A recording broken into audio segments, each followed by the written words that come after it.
Hello बच्चों, चलो start करते हैं exercise of chapter 7 energy flow in an eco system.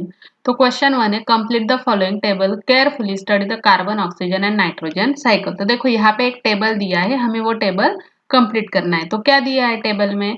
Carbon cycle दी है, ऑक्सीजन साइकिल, नाइट्रोजन साइकिल दी है और इनकी बायोटिक और अबायोटिक प्रोसेस हमें एक्सप्लेन करनी है। तो देखो बायो के बायो जियो केमिकल साइकिल्स, तो पहली है कार्बन साइकिल। तो बायोटिक प्रोसेस क्या रहती है कार्बन साइकिल में? It will release the oxygen and CO2 through photosynthesis and respiration respectively. Mean जो भी रिलीज होता है ऑक्सीजन और CO2 का, वो कौन सी प्रोसेस है? फोटोसिंथेसिस और रेस्पिरेशन से होता है। और मीन्स ऑक्सीजन का रिलीज फोटोसिंथेसिस से और CO2 का रिलीज रेस्पिरेशन से होता है। और अबायोटिक प्रोसेस में क्या होता है? Release of CO2 in atmosphere by burning of fossil fuel and would. Okay, तो ये हो गया अबाउट कार्बन साइकिल। नेक्स्ट है ऑक्सीजन साइकिल। तो बायोटिक प्रोसेस क्या है? Release of CO2 through photosynthesis and it's consumption in process like respiration etcetera.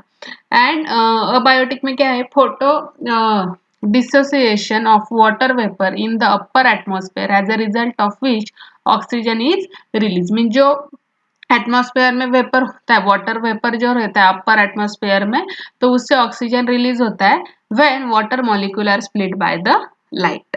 And third है nitrogen cycle. Nitrogen fixation, nitrification and ammonification, ये है नाइट्रोजन साइकिल का। और nitrogen fixation in atmosphere and denitrification. Okay, अभी next question देखते हैं। Correct and rewrite the following statement and justify your correction. तो देखो carnivorous occupy the second trophic level in food chain. तो देखो क्या है answer?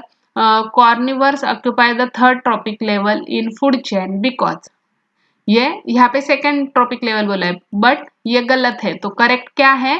Carnivores occupy the third trophic level in food chain. Why? Because the second level is occupied by the herbivores. Second level herbivores से occupy होती। तो herbivores are organism who feed on plants and carnivores occupy the next level after the herbivores. तो next question है the flow of nutrients in an ecosystem is considered to be a one way transport. तो देखो यहाँ पे one way transport बोला है but actual क्या है? The flow of nutrients in an ecosystem occurs in cyclic manner. वो cyclic manner में रहते हैं, ना कि वन वे ट्रांसपोर्ट में। क्यों? Because the continuous transfer of nutrients which are necessary for the growth of organisms occur from abiotic to biotic factor and biotic to abiotic factors in an ecosystem. Mean जो भी organism की growth के लिए लगते हैं nutrients, वो कहाँ से मिलते हैं? बायोटिक टू अबायोटिक और abiotic to biotic factors in the ecosystem. So this nutrient cycle operates continuously through the biosphere formed by lithosphere, atmosphere and hydrosphere. Next है plants in an ecosystem are called as the primary consumers. But actual क्या है? Plant in an ecosystem are called as primary producers, ना कि consumers. क्यों? Because plants are autotrophs who can produce their own food. वो खुद का food खुद बनाते हैं। And other organisms are dependent on them, और जो बाकी ऑर्गेनिजम्स है वो उन पे डिपेंडेंट है to meet their nutritional requirements. Next है give reasons. Energy flow through an ecosystem is one way. तो देखो the producers convert solar energy into chemical energy. किसमें कन्वर्ट होती है? Solar energy is convert to chemical energy in the form of organic compound. Organic compound के form में वो होती है। The primary consumers that is herbivores derives their nutrition from the producer. जो भी हर्बीवर्स होते हैं वो उनका न्यूट्रिशन किससे लेते हैं? प्रोड्यूसर से। So according to the energy transfer law only 10% of energy is transfer from one trophic level to another. कितना? सिर्फ 10%। So the energy that is captured by the producer does not revert back to the sun. तो जो भी producer energy capture करते हैं वो revert back नहीं होती सन की तरफ। And energy transfer to the herbivores does not come back to producer. Means कोई भी एनर्जी रिवर्ट बैक नहीं होती है। So it just kept on moving to the next trophic level in a unidirectional way. तो एक ही direction में रहता है, वो रिवर्ट बैक होता है क्या? नहीं। तो वो यूनिडायरेक्शनल हो गया। That is why flow of energy in the food chain is always unidirectional और वन वे। नेक्स्ट है equilibrium is necessary in the various biogeochemical cycles. The cyclic flow of nutrients within an ecosystem is called as biogeological cycle. A continuous transfer of nutrients which are necessary for the growth of organism occur from abiotic to biotic factors and biotic to abiotic factors in an ecosystem. Mean जो भी continuous transfer रहता है nutrition का तो वो क्यों necessary है which is necessary for the growth of organisms okay and वो कब कहाँ से ऑकर होता है biotic abiotic to biotic factor and biotic to abiotic factor in an ecosystem. So this nutrient cycle operates continuously through the biosphere formed by the lithosphere, hydrosphere and atmosphere. The cycling of these biogeologic chemical depends upon the level of energy transfer in ecosystem. तो ये भी cycling है recycling ये किसके ऊपर depend है it is the depend on energy transfer in an ecosystem any type of disturbance at any level of these cycles affects the ecosystems and nature's balance. Hence, there should be equilibrium in the various biogeochemical cycles. Next, flow of nutrients through an ecosystem is cyclic. Okay, the flow of nutrients through an ecosystem is cyclic as the nutrients move from one trophic level to another trophic level, all the upway and then back down. So, the cyclic flow of nutrients occur in the following manner. तो कैसे flow होता है वो अभी हम देखते हैं. तो देखो, producers that is green plants which are present at the lowest trophic level manufacture the nutrients by the help of sun's energy through the process of photosynthesis.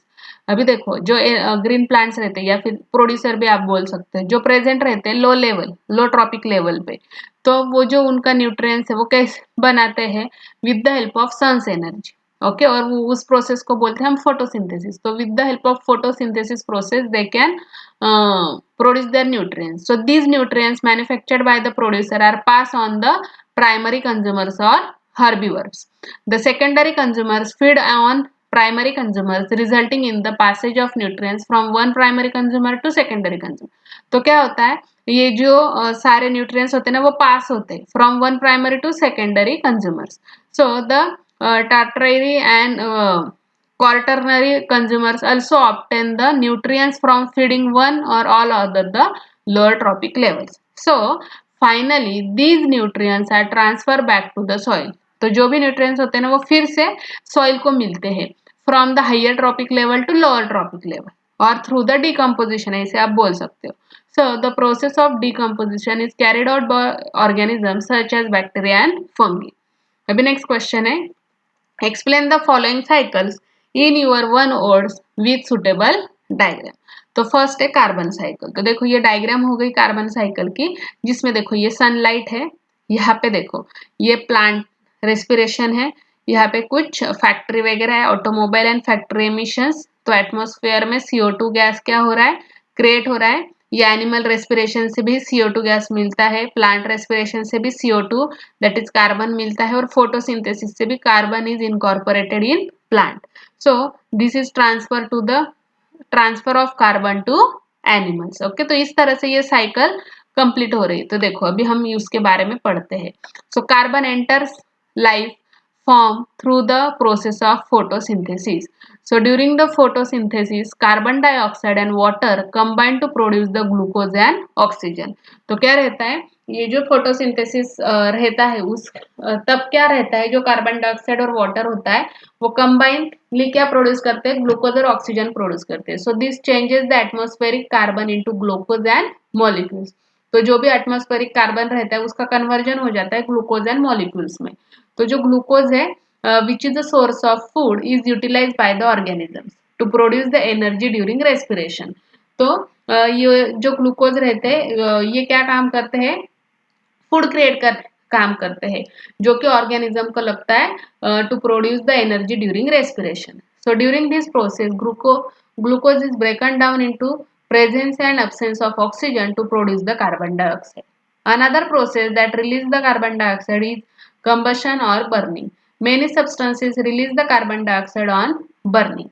जैसे कि vehicular emission हो गया इंडस्ट्रियल फ्यूम्स हो गया और जो gases रहते हैं release during the process of cooking are some instance of release of carbon dioxide through the combustion. Thus, carbon is cycled repeatedly through the different form by various physical and biological activities. तो ये हो गया about carbon cycle. Next देखते हैं हम nitrogen cycle. देखो nitrogen form 78% in the maximum portion of atmosphere. तो कितने परसेंट है एटमॉस्फेयर में nitrogen? 78%। It is necessary for maintenance of the cycle of nature. तो ये जरूरी है नेचर का साइकिल मेंटेन करने के लिए। The circulation and recycling of nitrogen gas into the form of different compounds through the various biotic and abiotic process in nature is called the nitrogen cycle, nitrogen molecules। तो क्या रहता है वो ये जो साइकिलिंग सर्कुलेशन और recycling का काम है ये किसके थ्रू होता है? बायोटिक और अबायोटिक प्रोसेस के थ्रू। तो देखो यहाँ पे डायग्राम दी है नाइट्रोजन साइकिल की। देखो यहाँ पे क्या दिए है, यहाँ पे देखो बारिश हो रही है यहाँ पे, देन देखो यहाँ पे NH3 NO2 NO3 NH4 इस तरह से ये क्रिएट हो रहा है। जैसे कि यहाँ पे रूट्स है, यहाँ पे देखो ये जो एनिमल दिखा है ये सारी जो प्रोसेसेस है इसके थ्रू क्रिएट हो रहा है। तो देखो all organism participate in the nitrogen cycle. It is an important component of protein and nucleus acid. Okay, so as compared to other element, it is an inactive and does not easily combine with the other element. So mostly किसी other के साथ combine नहीं होता है। So most organism cannot use the free form of nitrogen. Direct nitrogen कोई नहीं करता। तो what is the process of what is important process of nitrogen cycle? So पहले रहता है nitrogen fixation. तो conversion of nitrogen into nitrates and nitrites through atmospheric industrial and biological process. तो इसके थ्रू हम नाइट्रोजन फिक्स करते हैं because direct nitrogen कोई यूज नहीं करता। नेक्स्ट है ammonification. So release of ammonia through the decomposition of dead bodies and excretory waste of organisms. and nitrification, conversion of ammonia into nitrate and then nitrate and then nitrate, and then denitrification, conversion of nitrogen compounds into the gaseous nitrogen। ये हो गया about nitrogen cycle. अभी next है oxygen cycle. तो देखो यहाँ पे oxygen cycle दिया है जैसे कि plant produces the oxygen, animal breathes in oxygen, then यहाँ पे देखो animal gives out CO2 to फिर से प्लांट्स को देते हैं और प्लांट्स क्या करते हैं CO2 ऑब्जर्व कर लेते हैं और उनका खुद का फूड बनाते हैं। तो देखो oxygen forms 21% of atmosphere, total 21% available रहता है oxygen. It is also presence in the hydrosphere and lithosphere.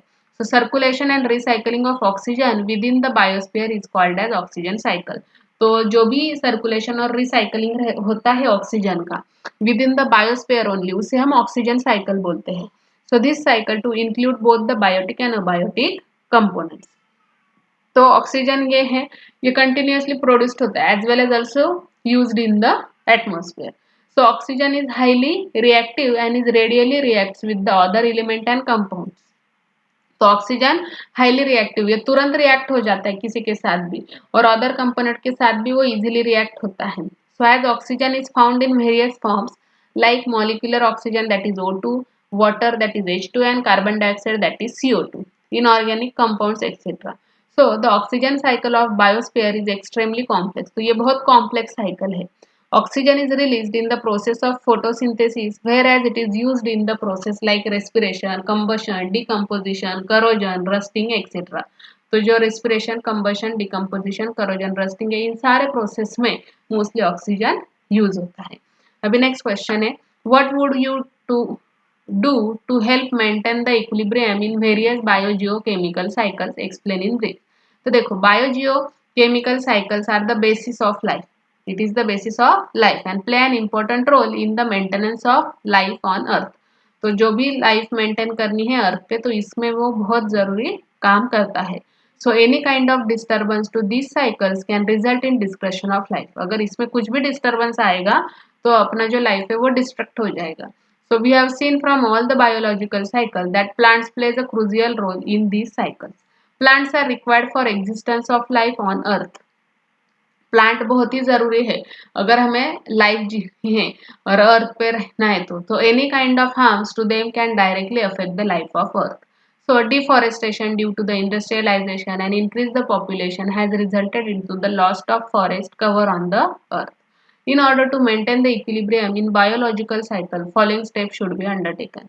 So अगर हमें इक्विलिब्रियम मेंटेन करना है बायोलॉजिकल साइकिल का तो हमें कुछ स्टेप्स फॉलो करने चाहिए। जैसे कि हमने डिफॉरेस्टेशन रिड्यूस करना चाहिए, दैट मीन्स ज़्यादा से ज़्यादा पेड़ है हमें बचाने चाहिए, काटने नहीं चाहिए, नए पौधे लगाने चाहिए। Reduce the carbon imprint, then minimize the use of fossil fuel and encourage the use of renewable sources of energy. जो fossil fuel है उसका use कम करो और ज़्यादा से ज़्यादा renewable sources use करो. Water conserve करो and conserve the biodiversity as both plants and animal as a part of biological cycles. तो हमें biodiversity भी conserve करनी चाहिए, that is plant और animals को conserve करना चाहिए, तभी ये सारी जो cycles है वो maintain रह सकती है, balance रह सकती है. Next, explain in detail the interrelationship between the food chain and food web. देखो, the energy flowing among the various constituents animal is known as food chain. जो भी energy flow रहती है various constituents of animal में उसे food chain बोलते हैं. And the length of food chain depends upon the number of organisms. A food chain represents the relationship between organisms. Okay, तो देखो ये डायग्राम है फूड और उसकी. तो देखो ये प्रोड्यूसर है अलग अलग, ये हीरोन, ये मैन. देखो यहाँ पे कैसे हो रहा है, ये प्राइमरी कंज्यूमर है क्रिल, देन सेकेंडरी कंज्यूमर है small fish, then tertiary consumer large fish, और फिर उसको किसने ले लिया, एक मैन ने उठा लिया इस तरह से. और देखो यहाँ पे फूड वेब और food cycle is the connection between the different food chains and represents what spices species it's what is an ecological system. A food web starts with the producer in an ecosystem and then branches off into the interconnected food chain that show who eats whom in an ecosystem. देखो तो यहाँ पे भी दिया, जैसे यहाँ पे ये है, इसको अगर मान लो ये सारा सब कुछ दिया. देखो ये ग्रास है, ओके, जो ये भी खाता है, ये भी खाती है, ये भी खाती है, ये सारे खाते हैं. बट उसके बाद क्या होता है, ये जो है किस कौन खा जाता है, ये जो है ये मीन जो जो डिफरेंट डिफरेंट एनिमल्स है, ओके, तो वो खा जाते हैं. ओके, देन यहाँ पे देखो स्नेक भी दिया हुआ है. तो ये जो अपना फ्रॉग है, फ्रॉग को कौन खा जाता है, स्नेक. फिर स्नेक को कौन खा लेता है, ये जो वटवागु जिसे हम बोलते हैं वो खा जाता है. ये जो मुंगूस रहता है वो भी, जो रैट है ये है, जो फॉक्स है फॉक्स रैट को खा जाता है. तो इस तरह से क्या है, एक दूसरे जो एनिमल्स है ये दूसरे को खा के ये फूड चेन मेंटेन रखते हैं. तो ये हो गया एक फूड चेन या फूड वेब भी हम उसे बोल सकते हैं. ओके, ये हो गया अबाउट दैट. नेक्स्ट है 7, the state the different type of biogeochemical cycles and explain the importance of those cycle. So answer है to maintain the concentrations of different naturally occurring substance in the environment. There are mechanisms that constantly recycle their substances. अगर हमें कुछ भी concentration maintain करना है अपने natures में occurring the substances in the environment, तो वहाँ पे कुछ mechanism है recycling का. So these recycling mechanism are called as the biogeochemical cycles. So biogeochemical cycles are the cyclic flow of nutrients between non-living environment and living organism. तो देखो कौन कौन सी साइकिल है, तो type of biogeochemical cycles. So there are two major type of biogeochemical cycle, that is gaseous cycle and sedimentary cycle. तो gaseous cycle क्या रहते हैं, so these are the biogeochemical cycle in which the reservoir pool in the atmosphere और hydrosphere. For example जैसे कि carbon cycle, nitrogen cycle हो गया.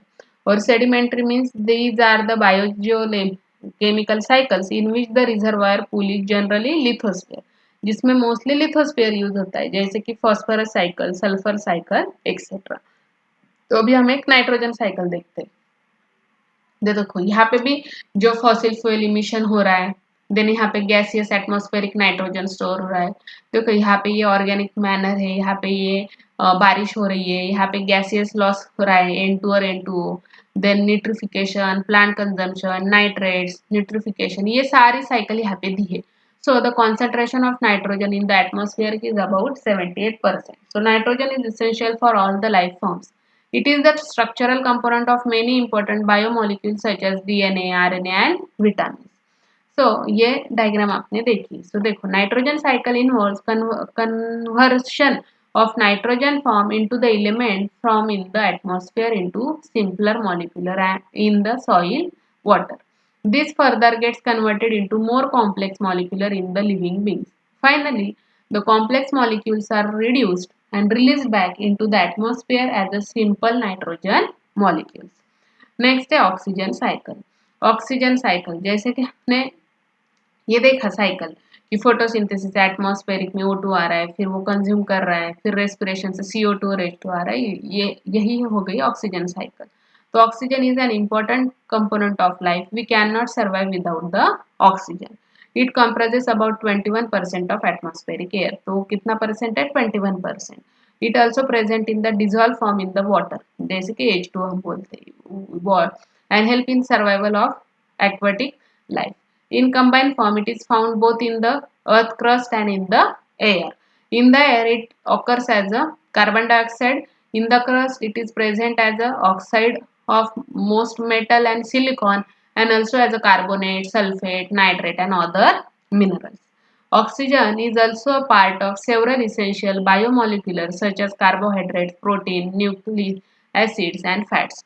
So there are processes that utilize the atmospheric oxygen. तो ये सारे है ना, ये एटमॉस्फेरिक ऑक्सीजन मोस्टली यूज करते हैं। So at the same time the balance of oxygen in the atmosphere is also maintain.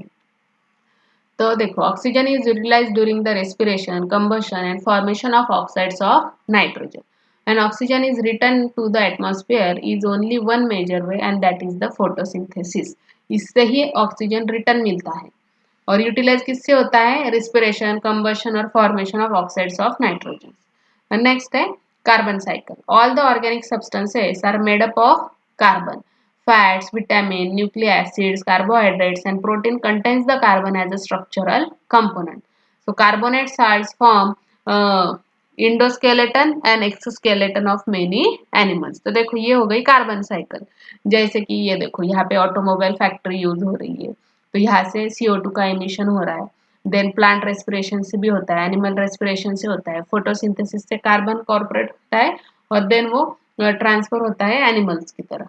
So carbon enters life form through the process of photosynthesis. During the photosynthesis, carbon dioxide and water combine to produce the glucose and oxygen. And this changes the atmospheric carbon into glucose molecule. जो atmospheric carbon रहता है वो glucose के form में आ जाता है। तो glucose क्या करता है? Which is a source of food, ये एक सोर्स का फूड है, वो यूटिलाइज होता है ऑर्गेनिज्म से to produce the energy during respiration.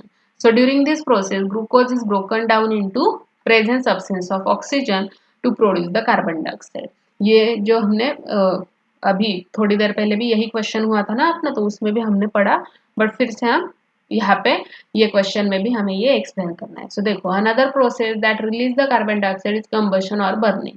Many substances release the carbon dioxide on burning, जैसे कि वेहिकुलर एमिशन हो गया, इंडस्ट्रियल फ्यूम्स हो गया, और gas release during the process of cooking are the some instance of release of carbon dioxide through the emissions. Thus, the carbon is cycled repeatedly through different form by various physical and biological activities. Next, explain the following with suitable example. What type of changes occur in the amount of energy during its transfer from plant to apex consumers? तो देखो कैसे होता है, कैसे changes occur होते हैं वो अभी हमें बताना है। तो देखो the amount of energy reduces as we move from lower trophic level to higher trophic level. Okay, तो देखो energy is loss at it gets transfer from one organism to another organism. Obvious energy lost होने वाली है अगर वो transfer हो रही है एक ऑर्गेनिज्म से to another organism, because energy is lost as a metabolic heat when the organism of one tropic level consumes the organism of another tropic level. This can also be explained and the basis of 10% rule, which says that when energy is passed in an ecosystem from one tropic level to next, only 10% of energy will be passed on to the next tropic level.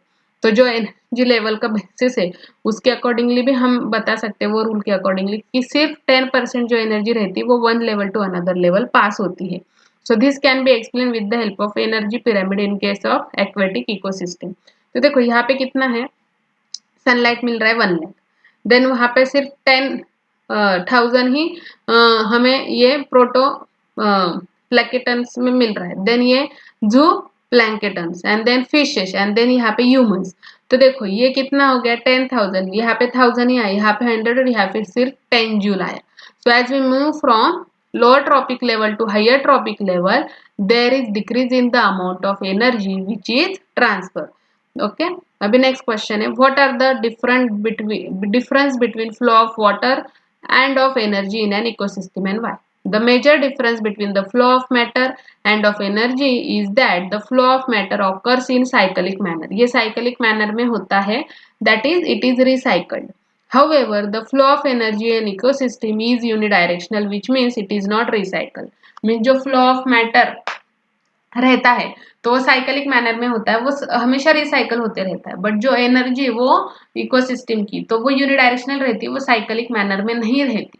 तो देखो the flow of matter follows the following path, that is decomposer release the nutrients when they break down dead organisms. The nutrients are taken up by plants through their roots. तो जो भी ये decomposers रहते हैं उनके dead हिस्से हमें कुछ न्यूट्रिएंट्स मिलते हैं, तो ये न्यूट्रिएंट्स कौन लेता है, जो प्लांट्स के रूट्स रहते हैं उनके थ्रू वहां पे मिलता है. देन वो जो न्यूट्रिएंट्स है वो पास हो जाते हैं primary consumer when they eat the plants, and the nutrients pass to higher level consumers when they eat lower layer consumers.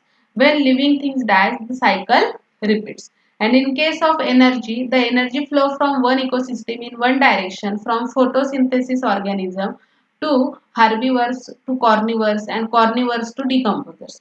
Less and less energy becomes available to support the life. तो energy क्या हो रही, सिर्फ एक ही direction में जा रही, unit वो फिर से रिवर्ट बैक नहीं हो रही.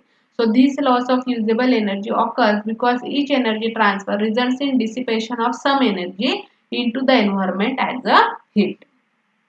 तो यहाँ पे हमारा जो एक्सरसाइज ऑफ चैप्टर 7 वो कंप्लीट होता है. ऐसे आप प्रैक्टिस करो. Thank you.